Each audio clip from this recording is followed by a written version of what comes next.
The 805 Focus is brought to you in part by Nonprofit Connect. Nonprofit Connect provides superior leadership tools and resources so nonprofit leaders and board members can make valuable decisions to move their organization forward to a sustainable and vibrant future. More information on services online at nonprofitconnect.org.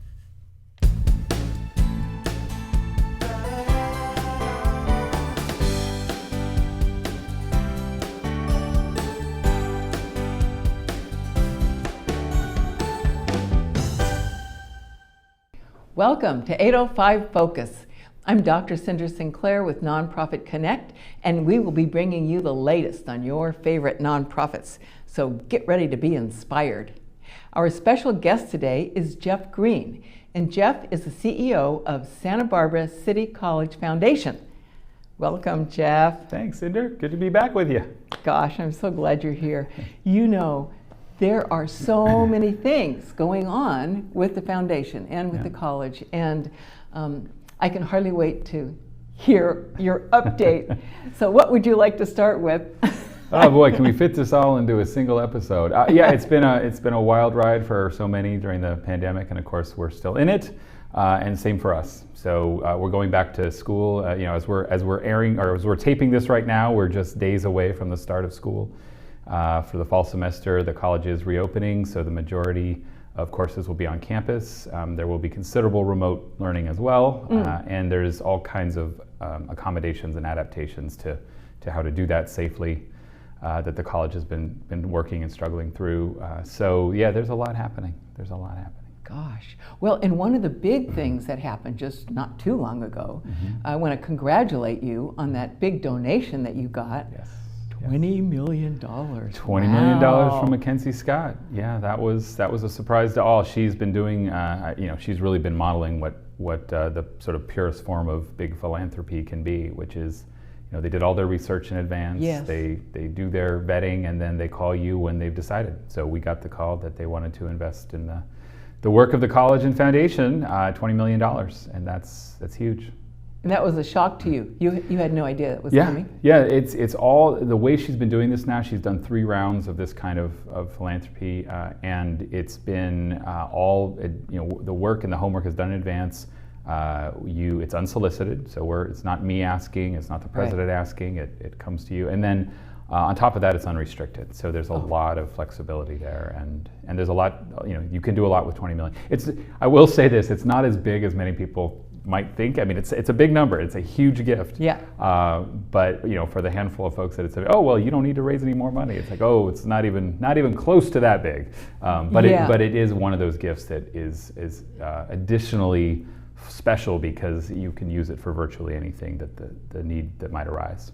So what would you say to someone, let's just say a donor who's watching, and if they think, oh gosh, they got that big donation, maybe they don't need my donation this year? Well, I mean, I'll give one way to look at it is you look at the comparisons with the budget of the college itself. So the college's annual operating budget is $100 million a year. So $20 million in that context, that gets you through just a few months of operating the college if you were to dedicate it to the full operation. Yeah. Another way to look at it is if you compare it alongside endowments of 4-year institutions that are in the billions and tens of billions of dollars. Right. And so again, 20 million, it's big, but it's not as big as it sounds. The biggest donation prior to this that we had received was approximately $6 million. And so it is the biggest gift ever received by the College Foundation, but community colleges are pretty still, I would say emergent would be the word I use in philanthropy. We haven't been doing this for 150 or 200 years like some of the Ivy League institutions or other 4 years. So the beauty of it is it is entirely flexible. And the other thing is the gifts were given based on past performance. And so the message that I constantly drive home with folks is that this was because of a whole generation of excellent work by faculty, by staff. I mean, those were the fundraisers. That's how this happened. They looked at that track record of us particularly, and she put this quote in her public statement on June 15th, 2021, where she announced that she'd made these various gifts, and she basically said they were looking for 2- and 4-year colleges that had really made an impact for the most marginalized and challenged students. Oh gosh. And so students that have faced some of the biggest barriers in coming to college are exactly, the fact that City College has done so well historically, that's why the gift was given. So we look at the bridge programs through our EOPS, the SPARK program for single parents, the Running Start program for students who really don't even see themselves as college going, but a teacher or counselor in high school says, you could do this. We look at transitions, the students that are coming out of incarceration and into college. And so, my conversations with the college leadership about how best to use a gift like this is to first make sure that those things are not only stabilized financially, but also built on. And all of those programs are actually almost fully funded by private philanthropy. So that's a secret that not everyone knows. Gee. So, well, congratulations on that very well-deserved recognition. Thank you. No, Yes. It's really an honor, and it puts a lot of energy for those of us that work on the foundation side. When something like that happens, even if it's a really hard day, that happens, and it's all worth it. So. Yeah, and so tell us about, you have a new program or a new certification or something? Did you say it's called WELL? Oh yeah, there's a unit at the college. It's a program. I guess program is probably the right word. It's called The Well. So really what it is it's a one-stop shop where all of our mental wellness, addiction services, resources for people to get through stressful times, it's all under one roof there. So it's really a mental wellness space. And the woman who is leading it and has pulled it together is a woman named Becky Bean. And she's just a fabulous leader, really innovative, has put together something that we were just recognized by the Chancellor's Office as an innovative model to look to. And in fact, we're working right now with the WELL leadership to try to offer some resources to replicate it at other colleges because it works so well. That's very cool. Pun intended, I guess. So would this be, would the students in that program typically be, parents and that sort of thing, or professionals, or teachers, or? It's really all of the above. And one of the things they did really, I'm going to keep saying really well, the WELL did well, that they did during the pandemic was to put much of their programming as they could online in video format. So resources, inspirational stories, things that people could access remotely because of course we've been remote for a year and a half. And so that's part of what was so innovative and worked so well for them, and that's part of what they were recognized for. So it's not only a one-stop shop of collecting resources for students, and to your question, it's students of all ages. So it's those young students coming right out of high school, it's mid-career professionals, and it's no secret that the pandemic has both exposed long-standing challenges in our communities, but it's also created new ones, and a lot of those are the sort of just the stress and anxiety that goes with everything that's been happening. So there was a real focus put on that for SBCC, and some relatively few dollars really went into that initial experiment. And so now what we're trying to do is make sure that they have the resources to really build on what they've already accomplished, just a few years old. So I know you've talked about this before, and this is one of our favorite topics, but maybe you could give us a little update on the Promise program. Oh, well, I'm delighted you asked. Yes, I can certainly do that. So the Promise just celebrated 5 years, SBCC Promise. We launched it in 2016. The Santa Barbara Independent gave us a nice cover story on that back in May, right around graduation time for our last fiscal school year. And in those 5 years, we've supported 5,000 students. Local high school graduates, so the metrics remain essentially the same. To qualify to be eligible, you have to have completed high school in our community. And that's defined as any type of high school, public, private, homeschool, high school equivalency programs, adult high school at City College itself, any of those qualify within the district. So it's for anyone that lives and or completed high school in the district, which is of course Gaviota to Carpinteria, South Santa Barbara County. And what we offer, it's really based on those metrics of what the studies have told us for years, which is full-time enrollment, taking advantage of academic advising and counseling, and really the momentum argument, as we call it, to stay enrolled. So do it quickly after high school. So we give people 2 semesters. So if a graduate comes out of a local high school in June, they have to enroll at City College either the following fall or the next spring. So there's a little bit of wiggle room there for a program or a special job or internship someone might get, but ultimately we want to keep them going on their educational path. So that's been true now for 5 years. We have a lot of evidence that model works, that the incentives that we've set up work. There's certainly something we're learning at any given moment. We've made adjustments all along the way, and I'm sure we'll continue to. That was sort of always the point, is to learn in real time and experiment and make it better. For example, students with disabilities through our disability services programs and services at City College, those folks that have an accommodation, so certain students with certain challenges can get a unit accommodation, which means full-time status for them isn't the 12 units. Gotcha. That is sort of the broad Okay. standard. And so what we've just figured out that we need to do is offer those students, not measure their time in the promise in years, because at a lower unit level over the same period, you'll never complete because the math doesn't work. So what we said is we measure for them in units completed. So we offer them basically the equivalence of 60 units, which is what a typical program would be if someone was going straight through in 2 years. That's important to know. That flexibility, I'm sure, is really Yeah. important for those students. It is. And Yeah. appreciated Yeah. by the families. And that's flexibility is the name of the game for us, and that's probably the biggest example of that is right now. We have lost a lot of students through the pandemic. Enrollment in community colleges, it's been a national story. It's down an average of 10 to 15%, but depending on what you're looking at. But in certain populations, it's down over 50%.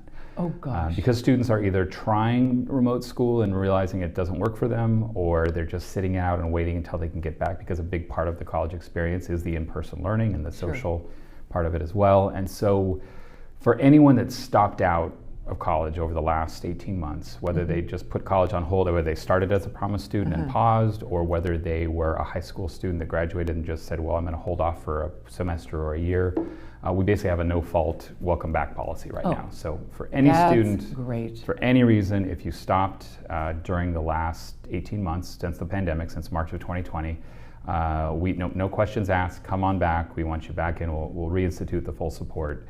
So we're trying to get that message out right now. That's great. There's some evidence that's working, because our enrollment in the Promise peaked at 1,700 students at a time, which makes it also one of the largest Promise efforts in the nation. And that it dropped all the way down to 1,100 last spring. So it was really a 35% drop over the course of the pandemic. And so what we're trying to do is get back up as quickly as we can. We know it's going to be hard, and things have changed, and the world has changed. So we don't know what the future obviously looks like. Yeah. I'm no longer in the prediction business, as I've been saying a lot lately.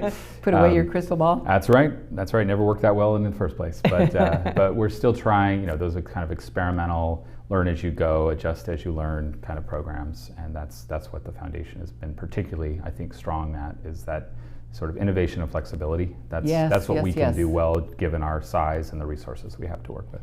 And that's because this community has been so generous for 45 years now. We were created in 1976. So 76. Yeah, it's been wonderful. 1,500 community members in a typical year support the foundation, whether it's a particular scholarship or a program, or just general support for the college. Yeah. And so the foundation is actively still raising funds for the Promise program, as well as all the others. We are. Yes. There's a big effort like that. The risk is fiscal stability. That's the biggest risk. You can get the model right. There's a lot of resources to work with to fix that. But you always want to make sure that people don't lose sight of the fact that it's a completely privately funded effort. And that's different. Right now we have an administration of the White House that has long been very vocally supportive of, quote unquote, free college. Yeah. I personally find that terminology challenging, because there's no such thing as free college. Yeah. It's sort of, tuition might be free, but what about books and supplies? What about transportation? What about childcare? What about all the things that go along with it?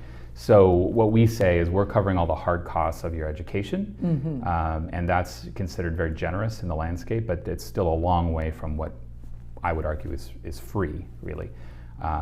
The reality, though, is that even if that were to come to pass, as a national policy or a state policy, what we do is many steps beyond that. So the SBCC Promise is really a whole nother level of support, and so yes, we are always fundraising for it. We will always need that support.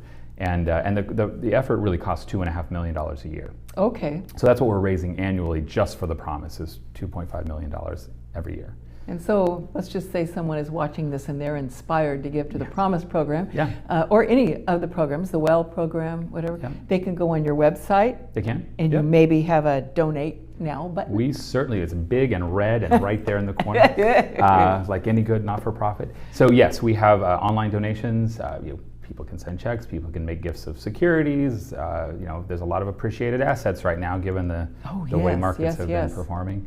So yeah, we continue to always accept gifts of all types, and it can be for a very specific item or as broad as unrestricted, and there's always a use. We're nowhere near done, and despite that very generous gift this spring, we've got a long way to go. So, yeah. So tell us about some of the other programs. You talked about Well, of course we know Promise, Yeah. but you listed a few others in the beginning. Tell Yeah. us about some of your favorites. Yeah, well, I think one of the things that the college has done very well for many years is meeting students where they're at. And of course, that's part of how they speak about the role of a community college. And it is substantively different than a four-year institution of any type, public or private, because it really is open access. And that's a different model, meaning if you want to come to college, you may come. And there's no other selection criteria other than you are ready to come. But people arrive at the door metaphorically and really with very different levels of readiness and experience. And we're serving everybody from the early high school graduate who's a teenager and on their way to who knows where, and we're getting them ready with some prerequisites for their next higher education institution, all the way to people that have spent decades in a career and are coming back for upskilling or new a new career, or when you have a recession, and we saw this really starkly in 2008, 9, 10, the Great Recession. As the unemployment rate rises, so does college enrollment at community colleges. So our biggest ever, the largest the Santa Barbara City College has ever been, was 2009, 2010. And we're actually about a third smaller today than we were a decade ago. And people don't realize that's a really big size difference about who's coming to college. That's because of the job market above all. Now that norm didn't hold this time because of other factors with a pandemic that we've not experienced in modern times. But that's all to say that however people arrive, whatever they're there to do, the college is really good about creating programs and supports for those students. So the ones I mentioned to you is under our EOPS umbrella. And those are generally for students that are facing significant challenges. They're often first generation college students, first in their family. They may be already dealing with poverty. They may already be parents. They may be working multiple low-wage jobs, and all the things that come along with our world and our society and some of the inequalities that are baked in. The idea is that a college like ours can help even that out and lift those folks up and help even the playing field, if you will. And so that's the idea of a lot of those programs. And that's something City College has done very well. So the ones I mentioned were Running Start, which was created to identify local high school students who probably didn't see themselves as college going, but a counselor or a teacher might have said, you can do this, and we want to bring you in. So it's a summer bridge program. Then Transitions, which was a really cutting edge program when it was created. Now there's other models all over the country like this, but it's for students that have been incarcerated for whatever reason, who are being released and want to come back to college. And many of them have never been to college, not all, but many, most. And so there's a whole series of supports about what is that like to not only re-enter society and the community, but re-enter education. We've got the single parents arriving ready for college. The acronym is SPARK. Everything has to have an acronym. Of course. And so the SPARK students are usually, they're single parents who are coming to college generally for the first time, but not always.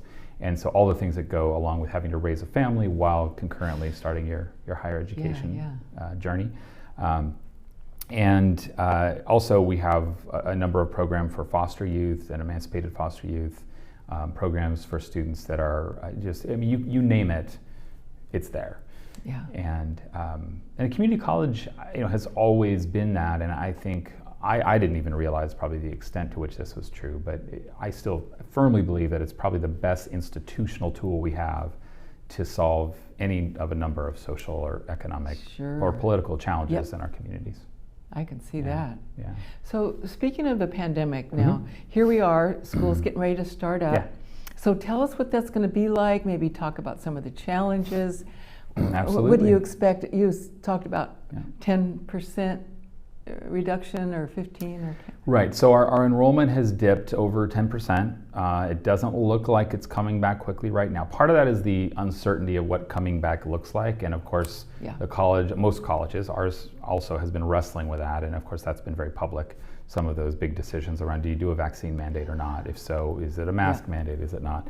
So where they've landed is really clear, and I actually really appreciate where the leadership has gotten to. So there's an indoor mask mandate, so if you are indoors on campus, you must be masked. Okay. Unless you're alone in your office. Other than that, if you're with other humans, let's use what we know from the science and the data available.